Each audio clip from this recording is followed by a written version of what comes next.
Assalamualaikum warahmatullahi wabarakatuh.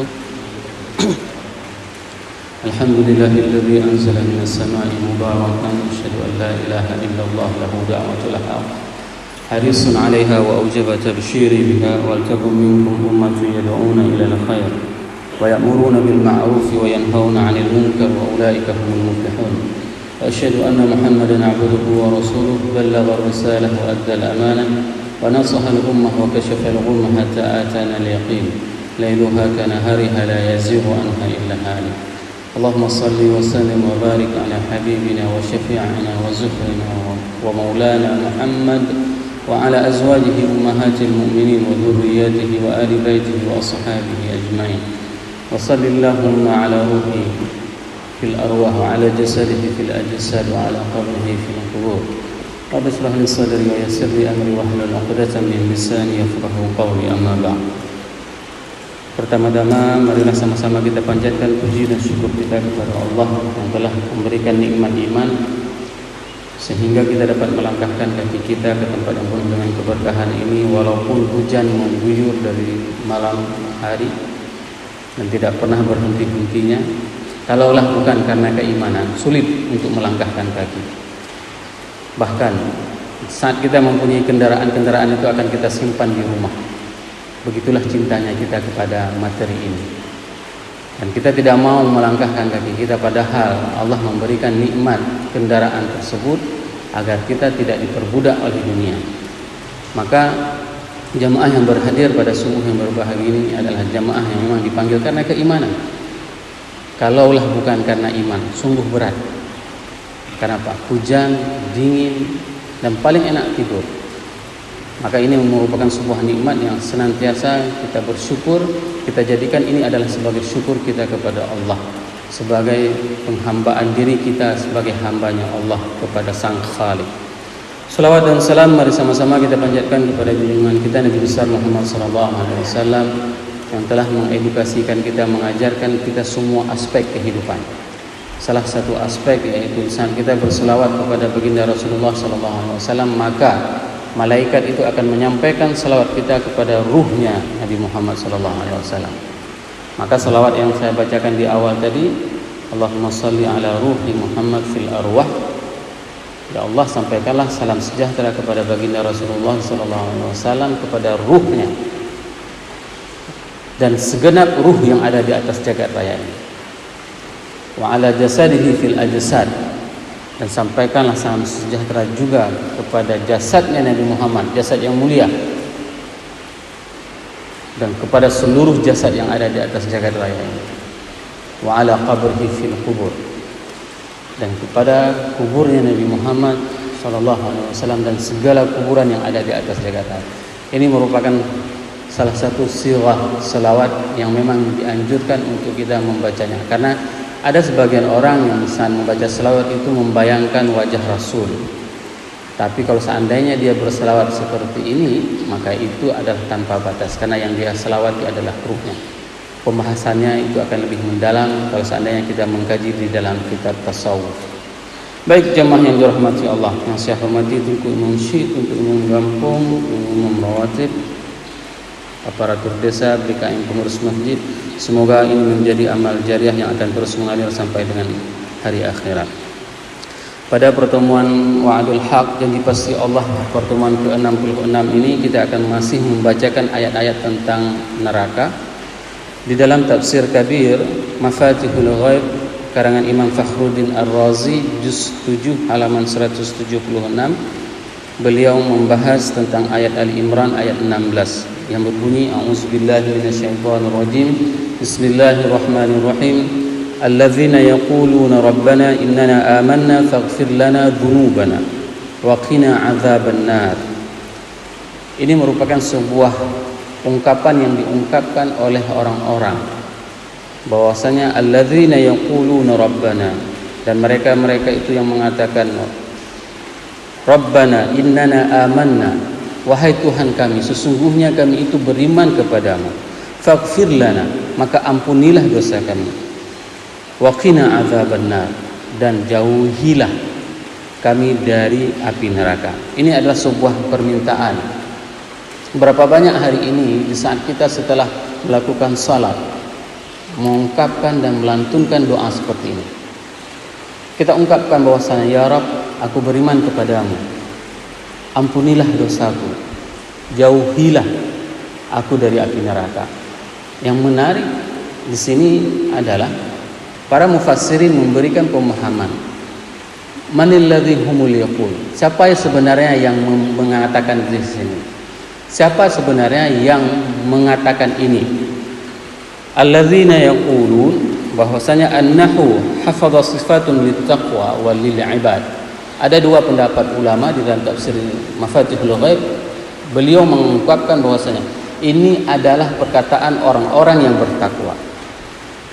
Yang kedua, menurut Imam Fakhruddin Ar-Razi, ini adalah perkataan hamba-hamba Allah. Tidak mesti orang yang bertakwa. Beliau mengungkapkan wa yajuzu ayyakuna sifatan lil ibad wa taqdiruhu wallahu basirun bil ibad wa ulaika humul muttaqun alladzina lahum 'inda rabbihim jannah humul ladzina yaquluna kadza wa kadza. Ada dua hal yang memang disampaikan di sini, bahwasanya perkataan yang orang bertakwa, annahu hafadun sifatun lil ladzina taqaw wa taqdirul ayah lil ladzina taqaw alladzina yaqulun. Ada dhamir, ada ungkapan yang tidak diungkapkan di dalam ayat ini menurut tafsir Mafatihul Ghaib tersebut, bahwasanya sirahnya, ayatnya, konteksnya itu adalah lil ladzina taqaw, bagi orang-orang yang bertakwa, alladzina yaqulun, dan mereka itu mengatakan, Rabbana innana amanna, wahai Tuhan kami, sesungguhnya kami itu beriman kepadamu. Itu ayat yang bisa dipahami bahwasanya siapa yang mengatakan ini? Yang pertama sekali adalah orang-orang yang bertakwa. Adapun yang kedua yang mengatakan ini adalah sifatun lil ibad, bahwasanya yang mengatakan ini adalah hamba-hamba Allah. Nah, pada pangkalan berikutnya apa yang dikatakan? Faghfir lana dzunubana wa dzalika yadullu ala annahum tawassalu bi mujarradil iman ila talabil maghfirah. Bahwasanya mereka itu dengan hanya mengungkapkan keimanan mereka, maka itu akan tersambung kepada apa yang dikatakan kepada Allah, bahwasanya mereka itu sudah diakui sebagai keimanannya. Hanya dengan mengungkapkan keimanan, ya, maka mereka meminta pengampunan dari Allah. Wallahu ta'ala hakadzalika anhum, dan Allah menceritakan tersebut kepada mereka. Kalian dengan hanya beriman, maka aku akan ampuni. Ini sungguh luar biasa bagaimana kasih sayang Allah kepada kita hambanya. Dan saya sudah pernah menceritakan di dalam majelis ini bahwasanya pada saat salah satu peperangan yang terjadi pada masa Rasulullah SAW, ada seorang ibu yang kehilangan anaknya, hilang setelah 2 hari dalam peperangan, dan semua sibuk mencari anak tersebut dan tidak dapat. Pada hari ketiga itu diketemukan anaknya, ketemulah. Maka apa yang terjadi? Semua para sahabat itu terharu melihat sikap seorang ibu yang sangat merindukan anaknya yang telah hilang 2 hari, berpelukan. Sehingga apa yang terjadi? Para sahabat semua meneteskan air matanya. Pada saat itu Rasul menanyakan kepada para sahabat, apakah kalian bagaimana kasih sayang seorang ibu? Apakah kalian melihat bagaimana besarnya kasih sayang seorang ibu terhadap anaknya? Iya, sungguh luar biasa. Maka pada saat itu Rasul mengatakan bahwasanya tidak ada satu orang ibu pun yang tega untuk melemparkan anaknya ke dalam neraka. Tidak ada. Bahkan kasih sayang Allah jauh lebih hebat, jauh lebih besar daripada kasih sayang seorang ibu terhadap anaknya. Hal seperti ini biasa terjadi. Apalagi sewaktu kita mendidik anak kita. Anak kita ribut misalnya waktu masih kecil dia, kita marahin dia. Setelah kita marahin, kita suruh tidur dia. Dengan ketakutan dia masuk ke kamar tidur, dipejamnya mata. Tapi apa yang terjadi? Sang ayah setelah dia istilahnya memarahin anaknya itu dan tidur anaknya, dia akan masuk ke kamar, dijenguknya lagi anaknya, ditengoknya lagi. Ini adalah kasih sayang dari orang tua. Dan Allah mengungkapkan ini di dalam ayat ini. Allah mengungkapkan bimujarradil iman bi annahum talabal maghfirah, karena keimanan mereka meminta pengampunan dariku dan Allah akan mengampuninya. Ini hebatnya. Kenapa di dalam sebuah hadis Rasul mengatakan la yadkhulul jannah, la yadkhulul jannah bi'amali, bahwasanya seseorang itu tidak akan pernah masuk ke dalam surga karena amalnya. Bukan karena kita menembus relung hujan itu akan mengantarkan kita kepada surga Allah, tidak. Itu kata Allah.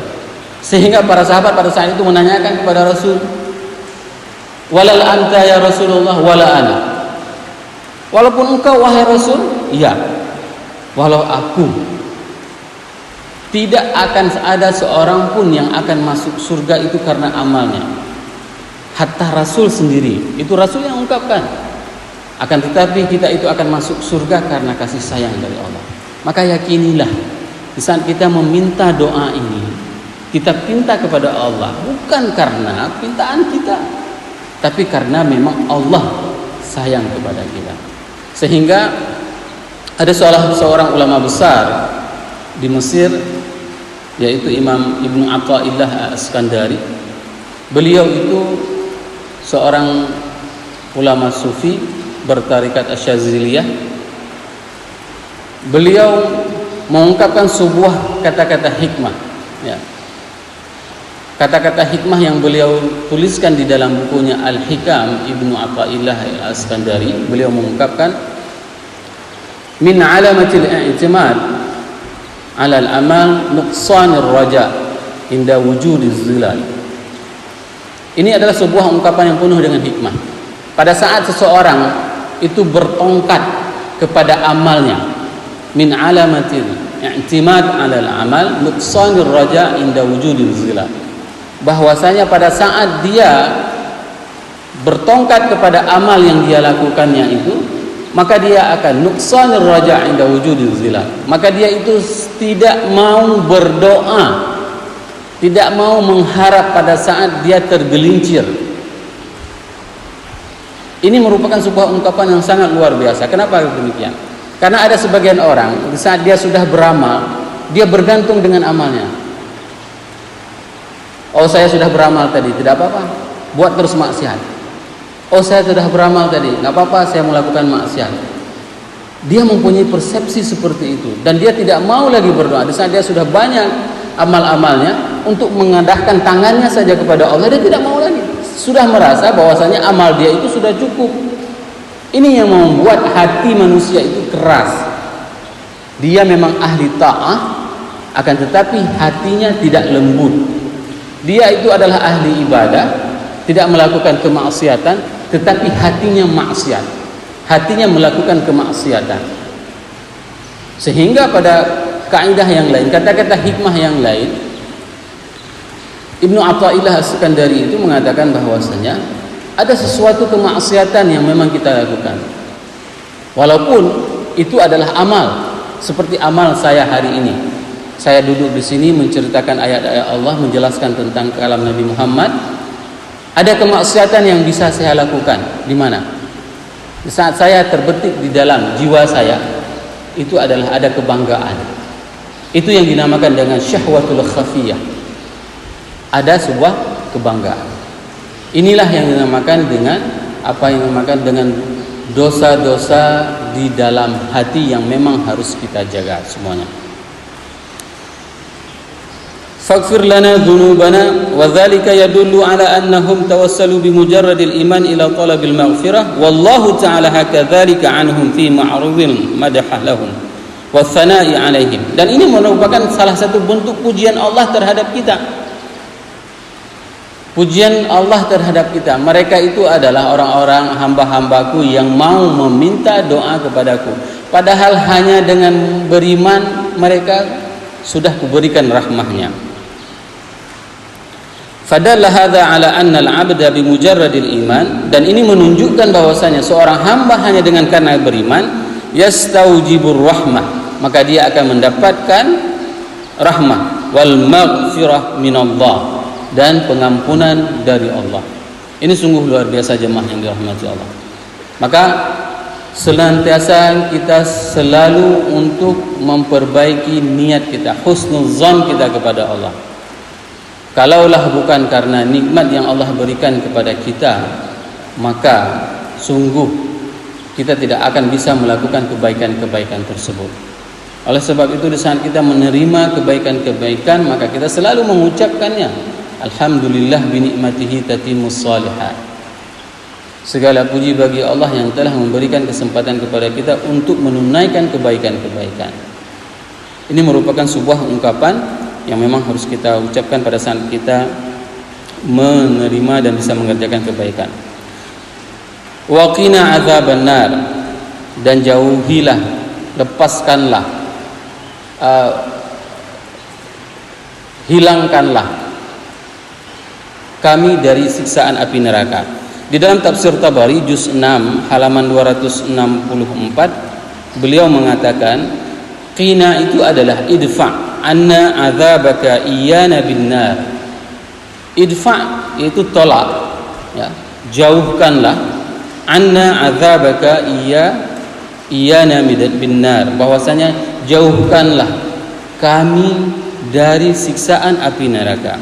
Antu adzibna biha, dan engkau tidak mengazab kami dengan api neraka. Saya berulang kali mengatakan api itu sungguh luar biasa panasnya. Tidak ada orang yang mampu menahan bagaimana panasnya api rokok samsu, ya.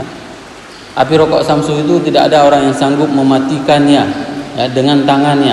Apalagi api rokok samsu itu dicolok dalam ketiak siksaannya. Kalau seandainya dosa A itu dibakar dengan api rokok samsu dengan dimasukkan ke dalam ketiak, han mati-mati ya punya, ya, angeh. Bagaimana dengan api neraka? Di awal pertemuan kita, api neraka itu satu lubang titik jarum aja, api neraka itu jatuh ke bumi, itu akan menghanguskan dari timur sampai ke barat. Satu sebesar lubang jarum apabila jatuh ke bumi. Bagaimana nanti yang neraka itu jauh luasnya itu ada 70 tahun cahaya, 70 tahun perjalanan. Bunyi duk di dalam neraka itu didengar langsung oleh para sahabat dan para nabi pada saat sebuah majelis itu, majelis Rasulullah SAW, mendengarkan suara duk. Ditanya oleh Rasul, kalian tahu suara apa yang kalian dengar? Tidak. Allah dan Rasulnya yang lebih mengetahui. Itu adalah suara benda yang jatuh baru sampai ke dalam dasar neraka. Jauh jatuhnya itu 70 tahun. Bayangkan bagaimana dahsyatnya. Maka seseorang itu di saat dia kadang-kadang mengulang waqina adzabannar, waqina adzabannar, itu bisa meneteskan air mata. Karena memang bukan amal kita. Bukan amal yang kita lakukan ini bisa menyelamatkan kita dari api neraka. Selanjutnya beliau mengatakan, la tu'adzibna ya rabbana binnar, jangan engkau siksa kami wahai Tuhan kami dengan api neraka. Wa innama khassul mas'alah bi ay yuqima adzaban nar, bahwasanya permasalahannya ini adalah diazab dengan api neraka. Dan ini yang harus kita mintakan. Kita meminta kepada Allah untuk tidak diazab dengan api neraka. Lianna man zuhziha yawma izin 'anil nar faqad faza bin najati min 'adzabillahi wa husnal ma'ab. Dan barang siapa zuhziha itu adalah dipindahkan. Inilah hebatnya kata-kata di dalam Al-Qur'an bahasa Arab. Kalau saya memindahkan air mineral ini dari sini kemari, itu namanya hamala. Ya. Hamala. Sama seperti seorang ibu. Kenapa? Dia memindahkan hamil. Ada benda yang dia bawanya. Itu namanya perpindahan. Tapi kalau seandainya perpindahan misalnya dari satu tempat ke tempat lain, itu dinamakan dengan intaqala. Namanya naqala. Beda penggunaan kata-kata perpindahan di dalam bahasa Arab. Di sini diungkapkan dengan kata-kata faman zuhziha. Bagaimana perpindahannya? Para mufassirin mengatakan bahwasanya faman zuhziha 'anil nar wa udkhilal jannah faqad faz. Itu ayatnya. Zuhziha itu adalah memindah beban yang sangat berat, dan beban tersebut tidak sanggup kita pindahkan kecuali dengan izin Allah. Ini pengungkapan kata-kata zuhziha. Maka kemenangan yang sebenarnya itu, kesuksesan yang sebenarnya itu adalah bukan pada saat kita meraih doktor, bukan pada saat kita meraih profesor, bukan pada saat kita meraih jabatan-jabatan lain, ya. Bukan kita misalnya menjadi bupati, wali kota, pak gisi, jadi imam besar, bukan. Kemenangan yang besar itu adalah yang diungkapkan di dalam oleh Imam Tabari tersebut adalah bahwasanya faman zuhziha 'anil nar. Inilah yang dinamakan dengan waqina. Pada saat kita terbayang waqina azaban nar, itu kita membayangkan ada sebuah beban yang memang beban tersebut itu tidak sanggup kita pindahi. Dan beban tersebut sanggup terpindahi itu adalah pada saat Allah memindahkan beban tersebut. Maka kata-kata yang digunakan di dalam Al-Quran itu adalah pemahaman waqina itu zuhziha min azabin nar, lianna man zuhziha yawma idzin 'anil nar faqad faza bin najati min azabillahi wa hasuna ma'ab, dan sebaik-baik tempat kembalinya. Wal aslu qawlihi qina min qawli qa'il wa qallahu fulan kadza. Dan asli kata waqina itu adalah dari kata-kata waqa, Allahu fulanun kadza, yuraddu daf'a anhu fa huwa yaqihi fa idza sa'ala bidzalika sa'il qala qini kadza. Dan dia telah diselamatkan dari azab neraka. Ini merupakan salah satu doa, walaupun kita sering ceramah, ada kebaikan yang kita lakukan, banyak amal-amal soleh yang kita lakukan, maka panjatkanlah karena pada saat kita memanjat doa ini Allah sedang memuji kita. Kenapa? Allah sendiri yang mengatakan bahwasanya hambaku dia hanya bimujarradil iman, dia akan kuberikan pengampunan dan maghfirah dariku. Semoga apa yang saya sampaikan ini bisa bermanfaat kepada saya sebagai pengingat diri saya dan kepada jamaah semuanya, sehingga kita diselamatkan dari api neraka dan dari azab Allah. Subhanakallahumma wa bihamdika asyhadu an la ilaha illa anta astaghfiruka wa atubu ilaik. Wassalamualaikum warahmatullahi wabarakatuh.